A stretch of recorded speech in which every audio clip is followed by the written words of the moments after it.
Assalamu alaikum, welcome to Generation Y, every Sunday 4:30 to 5:30 on IQRA TV. I'm here with my peer Talha.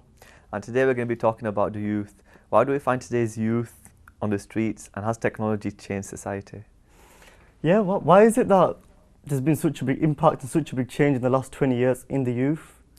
Personally, I think that, back 20 years ago, like you said, there was no technology, there were no mobile phones. People used to do different things, always be out, go out to different places. There was no sitting down in your room all day on the phones, getting up in the morning, as soon as we get up in the morning, you're on your phone. It's like a newspaper every morning. I think that's what's definitely changed the youth a lot. And I think there is a lack of youth programs. You do find some now and there, but there's definitely a lack. And especially, I think there's more for boys and less for girls, I would say. Yeah, definitely. Like you said, going out before, say about 20 years ago, 10, 15 years ago, you'd wake up, you'd have breakfast, you'd go out, you'd play with your friends till it gets dark, and then you'd go back inside. But now it's so different. We're on our phones all day. We don't go to each other's houses, we don't knock on the door, we just text each other, are you coming out? No, I'm staying home, I'm watching TV. And why is it so different? Do you think it was better then, or is it better now? Yeah, I think definitely it was better then. Now even in summer, like in summer when it's time to go out, it's time to, when the weather's quite nice, you just want to go out to places. And back 20 years ago, that's what they used to do. But now, everyone's sitting on their phones. And, I was talking to my parents the other day, and they were telling me as well, even in winter, they used to go out when it's snowing. That used to be like really fun times, playing out in the snow. And now, forget winter, summer, even summer, no one goes out. Everyone's on their phones. I think it's technology, and it's had a big impact on society. Such a huge impact, definitely, especially on the youth, because say with people who are older, they've turned 18, 19, 20, and then the technology's come in. So they've had a bit of both. They've had the time when there's no technology and time when there's lots of technology. But within the youth, the younger people, they don't know life without technology. They just, as soon as they've been born, they've had everything, and they've just grown up with it, and they can't live without it now because it's just become part of their lives. Yeah, definitely. And like I said before as well, there's nothing for youth to do today. Especially, there's enough for boys, I would say, but not enough for girls. And I think what personally plays a part in that is culture and religion. I think, especially for Muslim girls, religion, going out, mixing with boys in today's youth can, have a big impact for their parents. And it just looks bad, and that's why I think a lot of girls sit at home on their phones and, less boys. Do you think that's, it's not the girls' fault or the family's fault, but maybe there's no one outside setting anything up for girls. Like for boys especially, they always come here, there's youth clubs, you can go play football with your friends. But for girls, is anyone even doing anything like outside of the home? Is anyone setting anything up just for girls? Yeah, so they can go out and do things together? Yeah, exactly. I think, especially there's a lot of sports out there for boys, summer camps for boys, football summer camps, cricket football summer camps. But I think there should be girls summer camps. Girls can play football, girls can play cricket. And I think that's what girls want as well. They want summer camps to be organised for them, but obviously there's no one out there doing anything about it. Yeah, and if there was like summer camps and things like you're saying for girls, do you think that they'd come and attend, or do you think that they won't be allowed? Yeah, definitely. I think definitely that's what they want. That's what they want to get out. But like I said, schools should organise.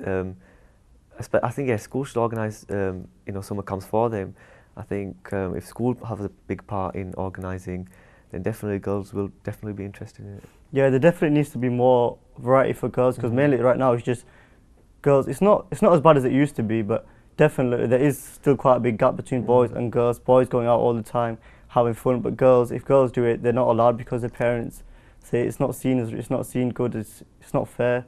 It's not fair on the girls, but it should be. They should be allowed like a certain amount. They should be allowed to go out and do this and do that as well, making sure they're covered. Like there was a survey that took place recently as well, and 20.1% of the youth said that there's less places to hang out, and less things for them to do, and that's what leads them into the streets. And slowly that leads obviously to drugs, hanging around with a bad society, and it can lead to lack of education as well. Yeah, so what we need to see is we need more youth clubs out there, making sure that kids, like you're saying, kids stay off the streets, because right now they're at school and they come home and then school's out the window, they've got nothing to do besides to go into the streets. There should be a lot more things so students after school they look forward to something. Right, I'm going to go here with my friends, I'm going to do this. Keep them off the streets, keep them in the right environment. Saying that, who do you think should organise stuff like this? It should be people with a lot of authority, maybe like government. Like they have set up some things such as NCS, but there should be like more smaller things inside the community. Like say in your own little area, you have like a youth club. There is quite a few youth clubs, but it'd be amazing if there would be more youth clubs and everyone would attend. Like everyone knows about it, everyone would attend, and making sure that in that club it's a good environment for kids to be in, both for boys and girls. Mentioning NCS as well, we'll get onto that a bit later on, but there's also community centres, especially where we live as well, Bradford. You see community centres everywhere, in every part of Bradford. And don't you think that, you know, centres, I think, should play a big part as well? You know, centres should organise, you know, youth clubs for students and youth, don't you think? Yeah, there's loads of centres, like you're saying, but they're always empty. They're like it's for nursery for kids, but they've got such huge space, such loads of facilities. They can always organise trips and things for kids to go on, but they're not doing it, and that's maybe why they don't have the funding. I don't know what the reason is, but they should definitely push, and maybe parents should play a part in as well. Like a couple of parents get together, putting money together to send their kids somewhere on trips so they can have more experiences. Yeah, and I think definitely, yeah, like I said, you know, during the week, you know, the youth are at schools, and then they come home. They might go to after school clubs, might go to mosque. So I think government should actually play a big part in spending money, especially on the weekends as well. So youth stay out of the streets on the weekends, and there's more stuff for the youth to do. Maybe like a couple hours in the morning on Saturday and Sunday. It could help the youth quite a lot. Yeah, like more sport clubs. You're saying like football clubs and tennis clubs and cricket, stuff like this.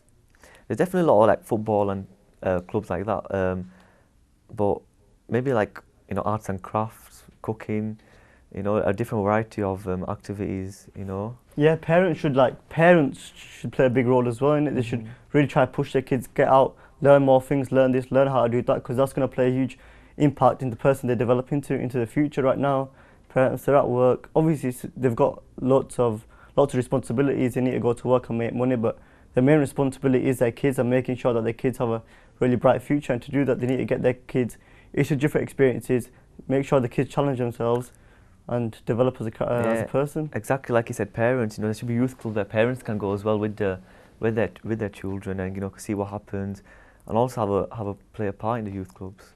Yeah, because parents, like we were saying, they've got loads of responsibility, but they need to like really build relationships. There are quite a few parents that play a huge part in the child's life, obviously, because of the parents. They've got responsibility, but there is kind of, especially these days, as kids are always on their phone watching TVs, parents are not really building really strong relationships with their children. And obviously, if there was youth centres, there'd be a lot more collaborative talking, and kids would be more easy with the parents, and they tell their parents everything instead of hiding things from them.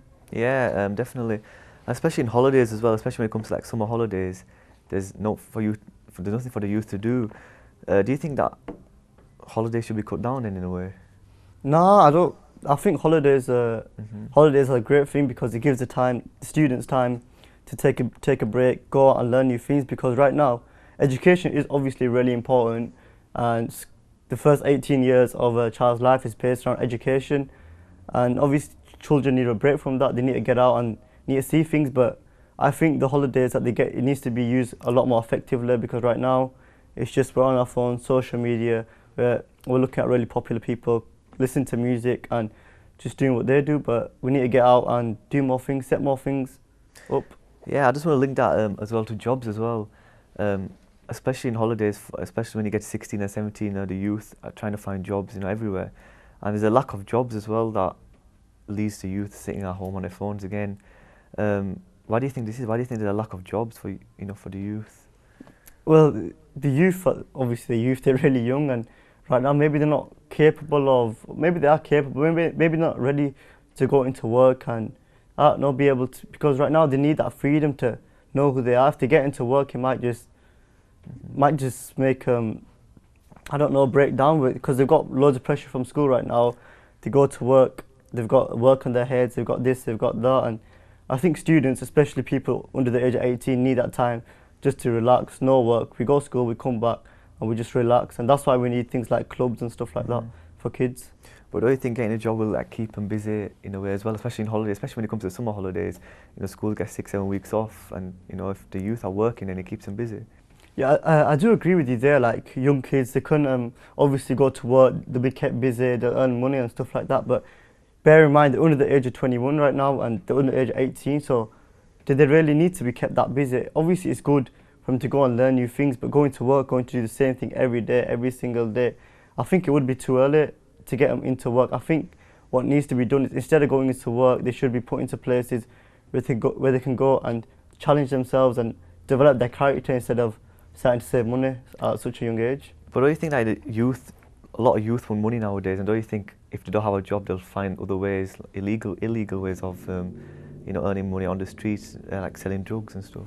Yeah, a lot of our lives, it's all based around money. We spend our whole lives just trying to earn money. We're in education to get a degree, to get a job, to make money, and obviously that's understandable because money is going to make us, it's going to get us a nice house, family, nice car to drive around.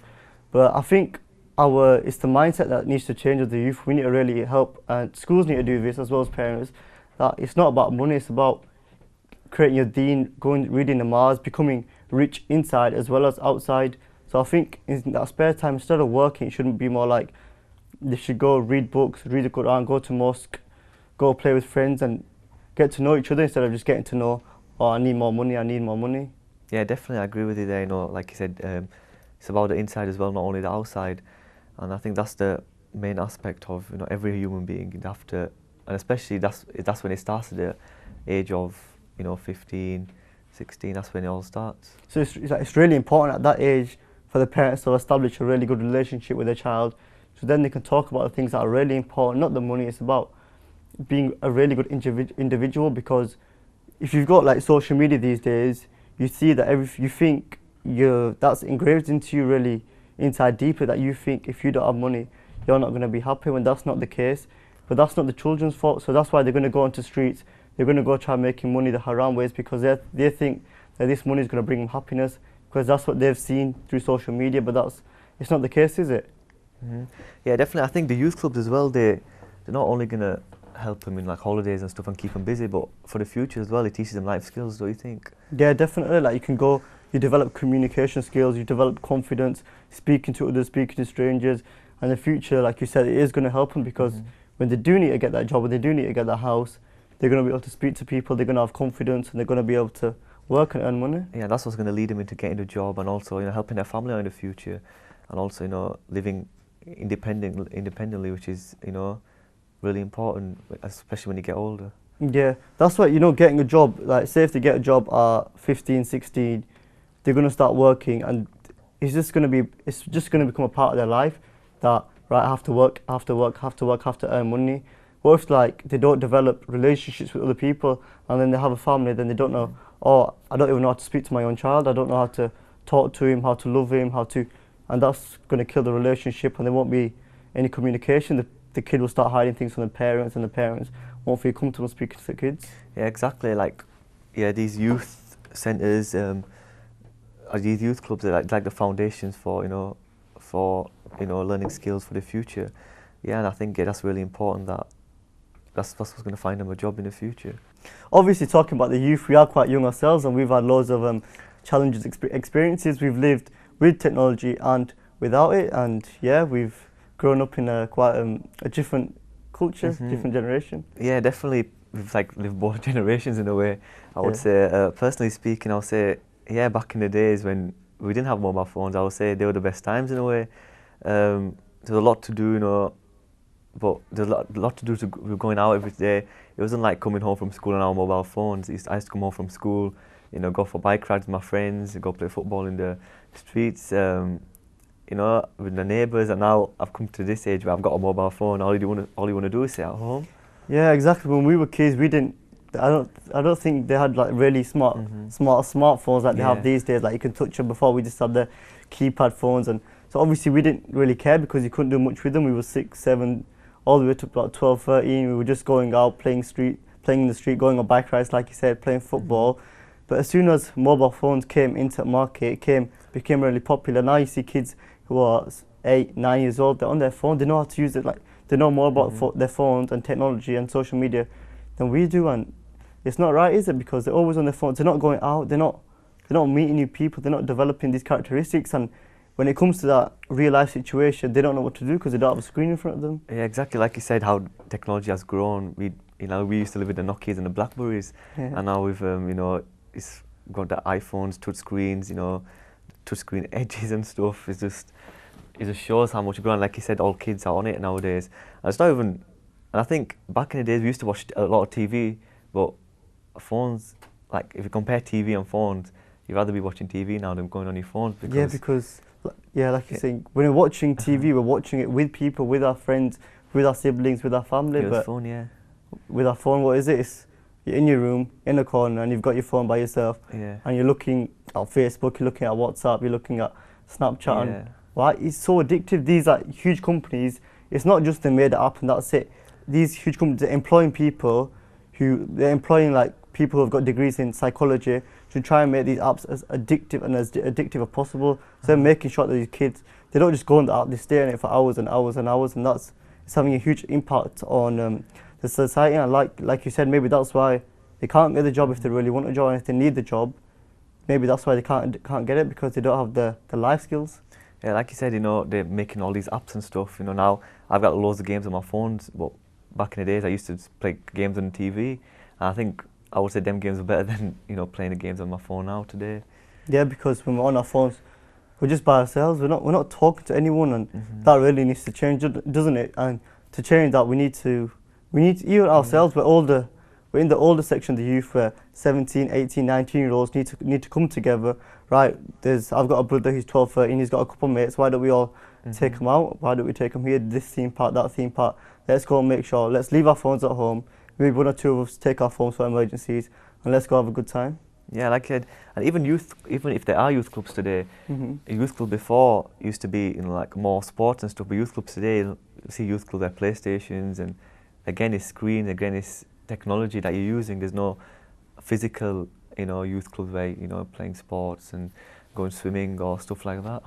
Yeah, definitely. Like obviously there is loads of benefits of technology, like phone calling people and stuff, but I think having an Xbox or PlayStation in a youth centre, it wouldn't be that bad, because they make sure obviously the kid can't play by himself, he has to play with other people. But I do agree with you, there has to be more of a one-to-one. You talk to people, you make new friends, you speak to them, and you develop skills, you learn new skills, and yeah, like I said, making new friends, I think that's something, that's like, I would say, a life skill that during your life you want to make new friends, because they can help you in the future. And again, clubs and stuff are the best way of doing this. Yeah, because right now all our friends, we have them on Facebook, and like we were saying, the kids that grow up with this, they find all their new friends on Snapchat, on Facebook, on Instagram. But when they don't know anything about them, we just talk to them. Exactly. So when they see someone in real life, they can't click the button and click add friend. They have to go and speak to them, and that's not normal. That's why maybe self-confidence, they have no self-confidence. They go back home, jump back on Facebook, because that's the norm for them. And it's not their fault. They've grown up in this society where it's been put on them. They've been given a phone by their parents. Here, have a phone, go on social media. They grow up with this, and now they've got no confidence. Even when they're in school, maybe when they're in school, they're like, okay, I know a few people in a class, because obviously in school, you're not allowed your phones in the classroom. So you talk to people then, but as soon as you step outside the school gates, you're in a whole different world, and you can't speak to anyone. Yeah, talking about confidence, like you said, I think that's a really, a vital skill. And like you said, if we're talking to random people that we don't even know on like social media and stuff, and if you see me in real life, will you be that confident speaking like you're speaking to them on the phone? I don't think you would. And I think that going out, meeting these friends, that's what's going to make you confident. That's going to make you the person that you want to be. Yeah, and when it gets to that older age where they do need to start making some money, start buying some clothes for themselves and stuff like that, right now with technology, you apply for jobs, everything you do it online. You fill out a survey and you do it online. You're all cool because you're behind the screen. It's normal for you. But what happens when they invite you for an interview and you try to speak to them, pen to paper, and you don't know what to do? Yeah, exactly. Yeah, so do you think that maybe in schools, maybe instead of just talking about English, math, science, they need to talk about and develop life skills and how to get jobs, like set up after school clubs where all students come together, They talk about skills, interview skills, communication skills, confidence skills, so they can come and use it in the future. Yeah, they're like, you know, like there's weeks like bullying weeks, anti-bullying week. There should be a week where, like you said, like a skill week or something where they learn different skills. Like every single day they do something different. I think all schools should have something like that put in place. I think that's one way of helping the child as well. You know, if all day sitting in a classroom, like you said, doing maths, English, science, it's boredom in a way. Sometimes, you know, you just get bored listening to the same things over and over again. If there's like weeks during the year where you can stop, you know, have a rest from, you know, the maths, English, science, etc., and learn some skills, do different things every day. You can have a day of arts and crafts, have a day of sports, have a day of, you know, something else. You know, that will definitely have an impact on the youth. Yeah, because right now the whole of the school system is based primarily on the core subjects, math, English, science, geography, history, and these kind of things. But really, obviously education is important, and they do need these core skills, but there is a lot more to education. There's a lot more skills that the children need, such as confidence, communication, and yeah, those kind of things. And school really like focus on these kind of things a lot more and more, because right now it's just the odd days that they do them, like say once a year you've got sports day, or you've got in a year, in 1 week you have anti-bully. So it should definitely be more where kids can come in, they look forward to speaking to others, not learning maths, look forward to actually learning life skills. Yeah, and should get like visitors in, and you know, there should be like a theatre style, like for an hour every day, a theatre style where a visitor comes in and speaks to them. Yeah, people sharing experiences and stuff like that. So I think we've come to a break. Me and Tala will see you after the break. Assalamu alaikum wa rahmatullahi wa barakatuh.